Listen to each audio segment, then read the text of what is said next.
What is up, Cowboys Nation? Boy, Mike Tag here, just chilling, getting this weekend started. Beautiful Saturday, hoping to take advantage of the great weather that I have where I'm living. Hopefully, it's good where you guys are too, man. Before we get rolling, just again, hit that like, hit that subscribe, share this with Cowboys Nation. Have a good time. Now, we had a little downtime. Now it's time to get this party started. Now it's time to be dropping some videos and interacting with you guys and trying to get a feel for how this training camp and how this season is going to go for the Cowboys. So definitely hit that subscribe. Check out your boy. We're going to be live. We got a special show on Sunday. So we're going to be live back in the cave on Sunday. Greg and I, Sunday evening, we're going to do a show because Sunday morning, I'm not going to be able to do it. So make sure you guys check that out. Also, I was on Jay Tuck's show, man. Had a great time. Been too long mixing it up and talking some Cowboys. So getting things going on training camp. And obviously Kelly K9 and I and Jimmy D. So appreciate all the love. Hit that subscribe. Now we got all the pleasantries out of the way. Now let's talk about training camp. It's pretty much here.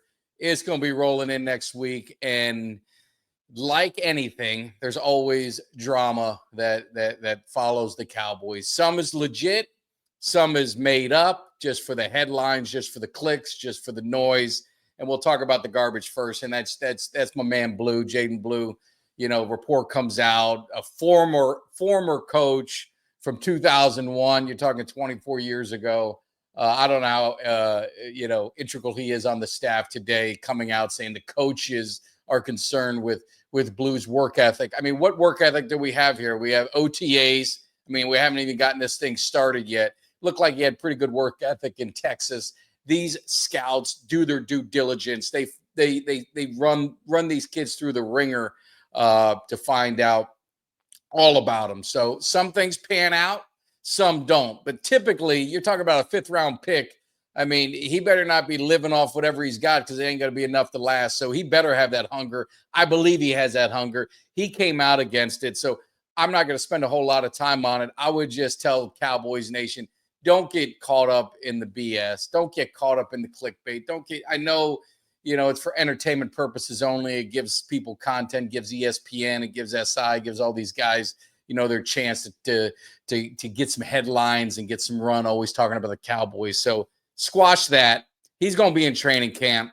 My boy Cuts by Jones met him at an event a few weeks ago, and he even told him, he said, "We need you, Blue. We're going to need you to step it up." And he said, "I got you covered, Cuts. Don't worry about it. Cowboys Nation, it's going to be handled." So rest assured, Jaydon Blue, nothing to worry about. Now, the one that I don't want to say it's going to be much to worry about, but I mean, we're talking about my man Parsons and his contract. It's the Cowboys' MO. I mean, we've kind of run this through the ringer. I mean, Jay Tuck and I talked about it. Kelly and I talked about it last week's shows. I mean, it's the way the Cowboys operate. I don't understand it. I don't really get it.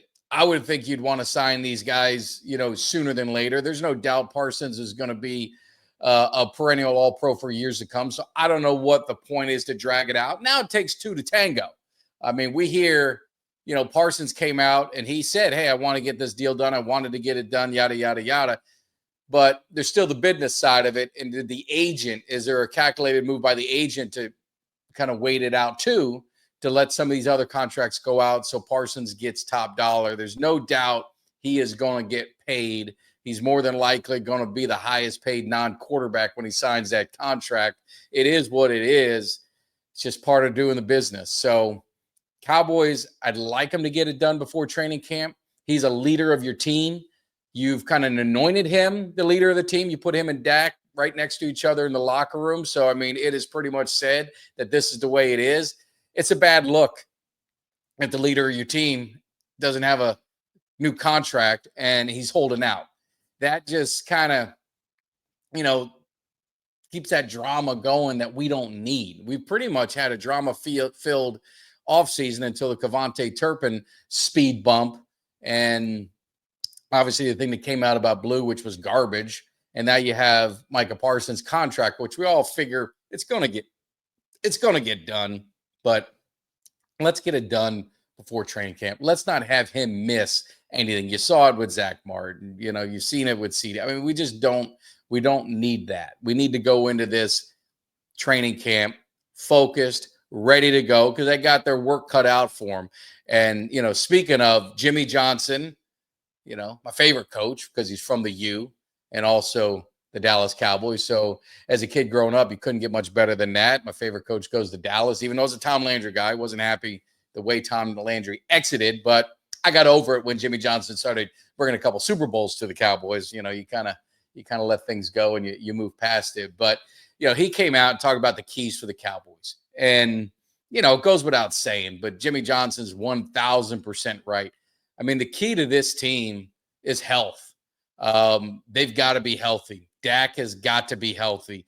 This defense has got to be healthy. I mean, you got a lot of cornerbacks coming off knee injuries. You got Overshown, who you don't know if you're going to get anything from him. If you do, it's more than likely going to be later in the season. Parsons was out last year. CD was banged up. Health is going to be the most critical thing for this team. And it's really important because it's a game of attrition. And as this season goes on, if you look at their schedule, like you pointed out, the beginning of the schedule is favorable. I mean, the Cowboys should stack up wins early. They should be off. They need to get off to a fast start, should be off to a fast start. But come the week before Thanksgiving and on, they've got a murder's row. I mean, I know I might have the teams mixed up, just thinking off the top of my head, but I think it's the Eagles, short week, Kansas City, then another back-to-back Thursday with Detroit, then I believe Minnesota, then I want to say it's Washington. So, I mean, you're talking like 5 playoff teams in a row that they're going to have to go up against. Now, they're fortunate, the Eagles, Chiefs, that's home and home, so there's really not much travel there, but it's a short week. And then they go, standard week, even though it's a Thursday to Thursday, they're going to have to go up to Detroit. So they're going to they need to stack up these wins because later in the season, you got to think they're going to face some adversity and they're going to have some games there that they're probably not going to win. I hope they do, because the key is these teams got to stay healthy too. You may play the Chiefs not at full strength. You may play Detroit not at full strength, where some of the other teams in the East may do it if they play them early. So it's not about who you play, it's when you play them and how their roster looks when you play them, because injuries are a part of the game. Injuries are going to happen, and that's pretty much the way it is. So training camp is pretty much here. The Cowboys, you signed Eazy-E, so you got that second round thing taken care of. We talked about it a lot on the shows last week. Like I said, I don't want to regurgitate a lot of stuff, man. You can go back and you can check it out. But we talked about the strengths of this defense: pass rush, concerns, defensive tackle, linebacker, cornerback health, and depth with the players coming off of injuries is going to be a concern. On offense, I think this is going to be a high-powered offense. It's going to be a potent offense. The question is going to be on the running game. Do you have the running backs? It's going to be running back by committee, but you're going to need to find a lead dog within that group. Now, I think Javonte Williams stays healthy. I think he's going to be that lead dog. I think Blue's going to be your home run hitter. I think so. You're going to have that 1-2 punch, and then you're going to sprinkle in a little bit of the rest with the other guys. But that's what I'm thinking. If that happens, I'm feeling pretty good about it. If it ends up injuries take a toll on this running game, there's going to be a lot of questions of, did Dallas not address the running game with someone, again, a formidable person? They have the salary cap. Could they have gone out and made a move to solidify that position with a legit veteran running back?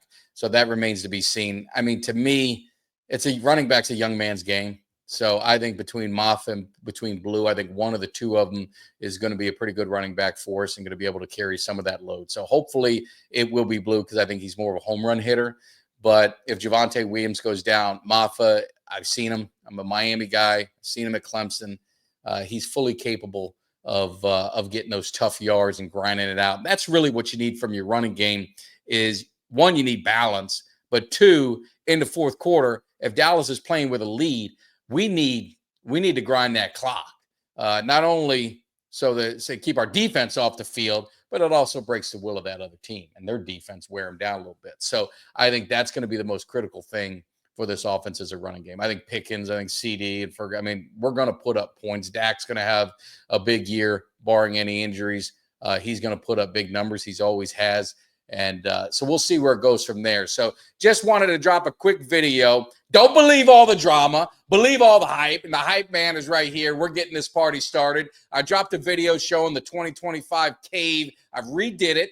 Don't know if you guys notice any changes. I always like to change things, get that mojo right. So if you notice some changes, leave a comment on that. But also leave a comment on what's your thoughts on this team going into training camp. What's their strengths? What's their weaknesses? What are you looking for? What are you going to be keeping an eye on? Because training camp's where it's at. Because preseason, we talked about, I wish they'd play a little bit in preseason, but I don't think you're going to get much in that preseason. And the other thing we talked about on this defense is Eberflus. Eberflus can scheme win over talent, because there's some weaknesses within this team on defense, but can the scheme maximize any of that talent to make that a strength? So that's the other thing we talked about. Love to get your comments on that. So appreciate it. I'm going to enjoy my Sunday, or Saturday, I should say, and my Sunday, but I'll be back on Sunday night. Greg and I will be in the cave. We're going to be live, so we'll be taking a lot of your comments, a lot of your questions. It's going to be a lot of fun.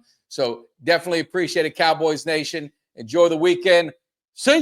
Give me somebody that's hungry. Give me somebody that's hungry. I need somebody.